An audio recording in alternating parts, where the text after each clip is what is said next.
right, so Annie, we're here on the night of the Degrassi premiere. How excited are you? Very excited. I feel like I've been waiting for this day forever, like months and months. It's been great. Now, you know, with these teen dramas, I feel like your character is the prototype to be on a teen drama. Like, you've basically done it all. Had the abusive boyfriend, like experimenting now with the sexuality, relationship with the parents. So, like, where can your character go? I mean, I'm not hinting at anything, but like, yeah, I guess all Fiona would need is like a drug problem now, or like a baby. Like that would be the, you know, the next problem that she could have. But right now, she's very comfortable with her sexuality, and she's just kind of exploring that a little bit more.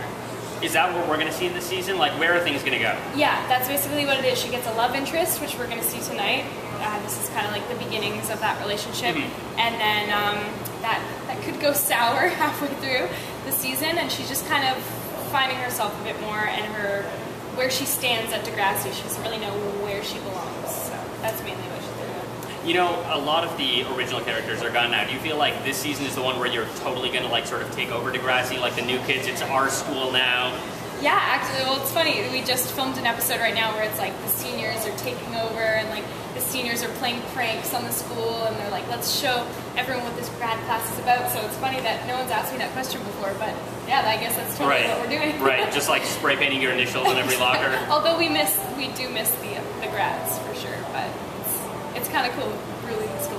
Now, I got to tell you, what I really like about Degrassi now is that it's on every day. You know, it's just like, I mean, you know, I always used to make fun of my mom watching The Young and the Restless, and I'm like, you know, who watches that? Who has the time to watch that every day? Right, like but but I feel like, you know, I'm doing the same thing now. Is that good to sort of have that, to sort of make it like an intense sort of like, you got to tune in or you're going to miss what happened? Yeah, I love it, especially during the summer when like there's not a lot of other things on, and you know, like most kids are out of school, so they're like ready to watch some TV, but I think it's like a really good way to do it, and like I feel like you can't really tell a story like where you have to keep stopping, and if it's only a 22-minute segment, you have to keep stopping week for week. It's just like you can't really tell any real stories. So, you know, the interesting thing is, like, I had a misconception that Degrassi was strictly Canadian, and I was talking to some of my U.S. friends, and I'm like, oh, I'm going to this Degrassi thing. And they're like, Degrassi, we love that show. Do you find that like it's really sort of become mainstream now, even in the U.S.? Totally. I feel like it's even bigger in the U.S.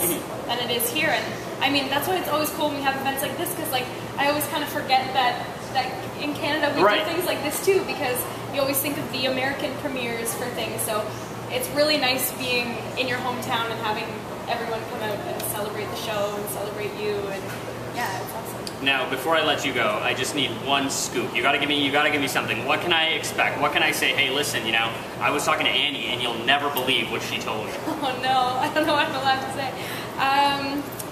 Well, I don't know if we know by now that Fiona has to do a victory lap. Okay. So she doesn't graduate high school with Holly J and everyone else. So I don't know if you knew that, but... Well, I wouldn't call that a victory lap. I would call it like, oh my god, I can't believe I have to repeat.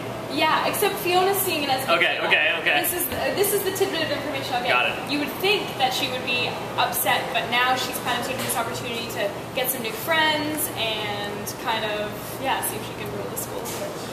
That sounds great. Thank you so much. Yeah, all right.